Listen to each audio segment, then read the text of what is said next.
চলো আজকে তোমাদের সাথে আমাদের বাড়ির দুপুরবেলা কী কী রান্না হয়েছিল সেটা শেয়ার করি। প্রথমেই তো সকালবেলা আমার শাশুড়ি কেটে নিচ্ছে দুটো ইলিশ মাছ, যেহেতু আজকে আমাদের বাড়ি অনেক লোকের নিমন্ত্রিত ছিল, মানে সব আমার ননদদের নিমন্ত্রণ করেছিল। সেই জন্য সকাল সকাল উঠে আমার শাশুড়ি দেখো মাছ কেটে নিচ্ছে।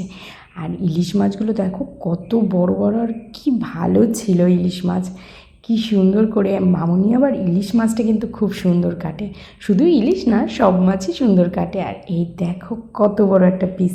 তাহলে চলো মাছটা কেটে নিয়ে রান্না বান্না হয়ে যাক, একেবারে দুপুরে খাবার নিয়ে আসছি।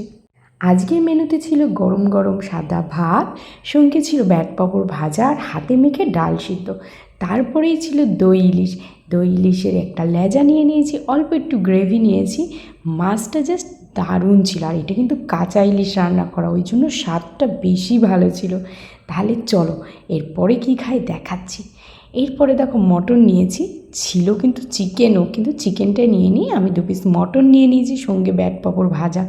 লাস্টে ছিল আমের চাটনি আর পাঁপড়। এইটা না হলে না মাংস খাওয়ার পরে ঠিক জমে না। আর তারপরেই ছিল মালাই চমচম। তাহলে চলো আজকের মধ্যাহ্নভোজনটা শেষ করি এইটা দিয়েই।